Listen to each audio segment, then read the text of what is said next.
Bien, en esta presentación vamos a trabajar sobre el espacio humano español y vamos a hacer referencia a dos aspectos. Uno, la organización territorial y dos, a la población de manera muy general.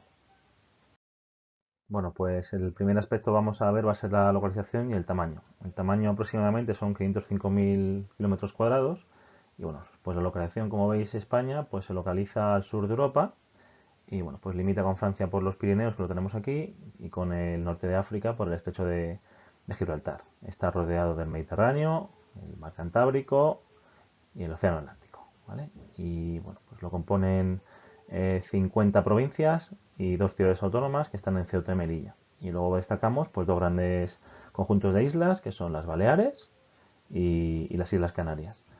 Esta configuración que tenéis aquí de provincias y comunidades autónomas se terminó de configurar en 1978, cuando se firma la Constitución. Anteriormente había otras distribuciones y no es la que vemos ahora actualmente. Cuando hacemos referencia a la administración territorial, pues vemos esa Constitución del 78, que es la que actualmente está vigente y la que rige todas las normas que tenemos que cumplir todos los ciudadanos. En esa Constitución se define como España como un Estado social, es decir, que llega a todas las personas, un Estado democrático, que los habitantes pueden elegir y votar a sus representantes, y es un Estado de Derecho, en que todo el mundo tiene que cumplir las leyes. Se configura como una monarquía parlamentaria en la que hay un rey que tiene un carácter más representativo y es el Parlamento, os he puesto aquí la foto, quien toma las decisiones más importantes del país. Hay una separación de poderes. En España hay tres poderes. Uno es el legislativo, que son los que se encargan de elaborar las leyes. El ejecutivo, que son los que se encargan de gobernar. Y el judicial, que son los que se encargan de hacer cumplir las leyes. Entonces, legislativo, pues es el Senado, el ejecutivo, el Parlamento y el judicial, los jueces.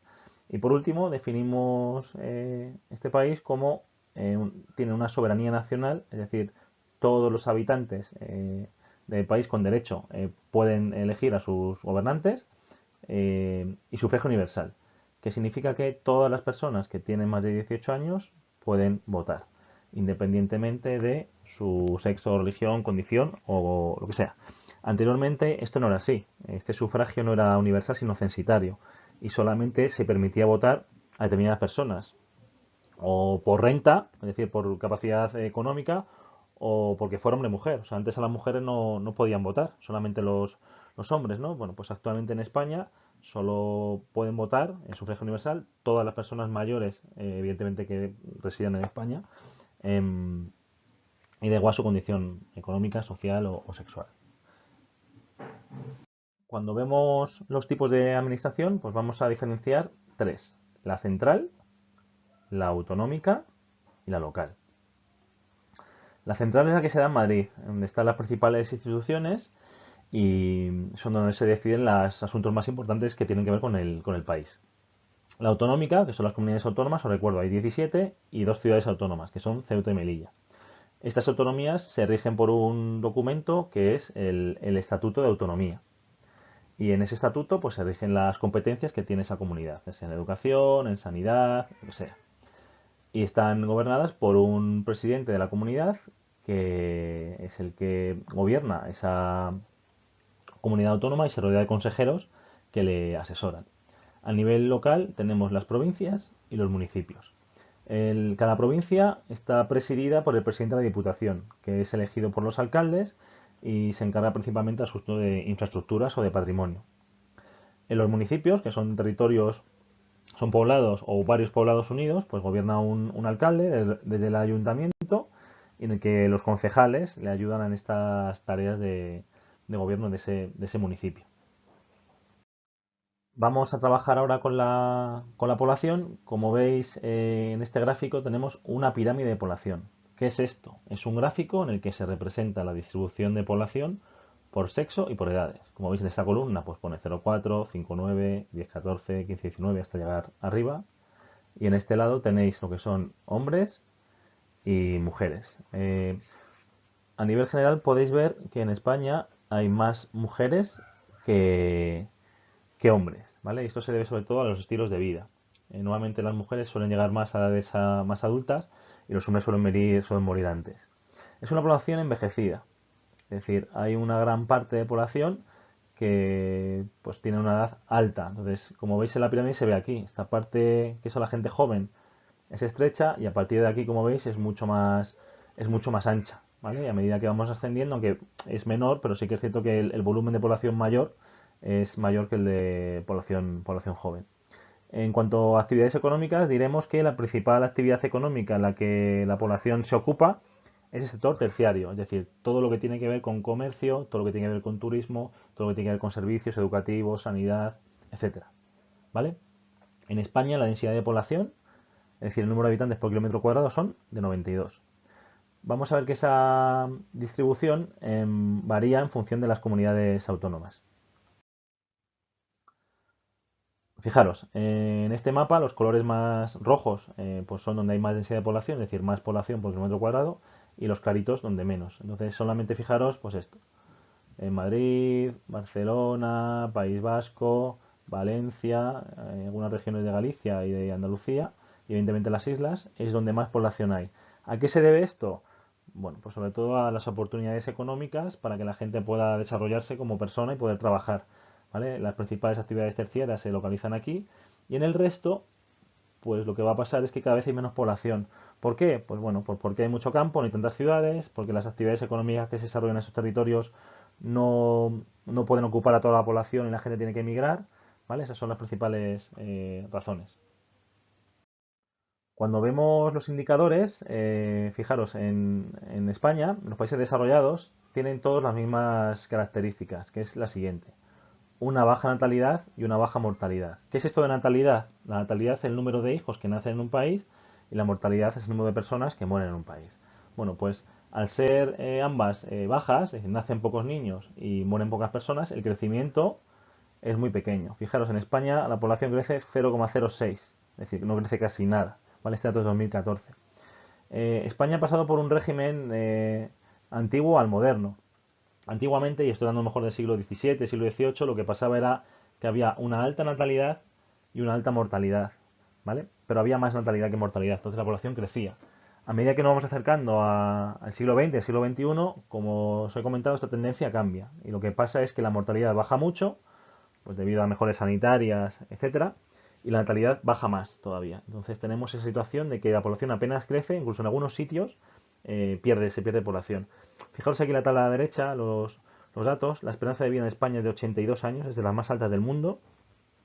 La tasa de mortalidad infantil es muy baja. Esto también es un indicador que nos va a ayudar siempre a saber si un país es desarrollado o no. Los países desarrollados, pues al tener una sanidad muy potente, pues esta mortalidad infantil es muy baja. ¿Vale? El número de hijos por mujer, como veis, es muy bajito, 1,3. Si preguntáis a vuestros abuelos, pues probablemente pues, tuvieron más de 2 hijos. ¿Vale? Y esta es un dato que en las sociedades desarrolladas es muy común. ¿Vale? Entonces tenemos ese dato. Baja natalidad, como veis, 9,17 y baja mortalidad, 8,48, que es lo que provoca este crecimiento tan escaso. Vamos a hablar ahora de movimientos migratorios, es decir, el movimiento de las personas que van a otro país buscando mejores condiciones de vida, en el que pueden darse dos circunstancias, que se queden allí o que luego retornen. Bueno, vamos a ver un poco la evolución. Os he puesto aquí esta foto en blanco y negro. Hasta 1970 España ha sido un país de emigrantes, es decir, muchas personas iban fuera de España a buscar mejores condiciones de vida. ¿Dónde se iban? Pues principalmente se iban a América y a Europa. Esta tendencia a finales del siglo XX va a cambiar. España va a ser un país de receptor de inmigrantes.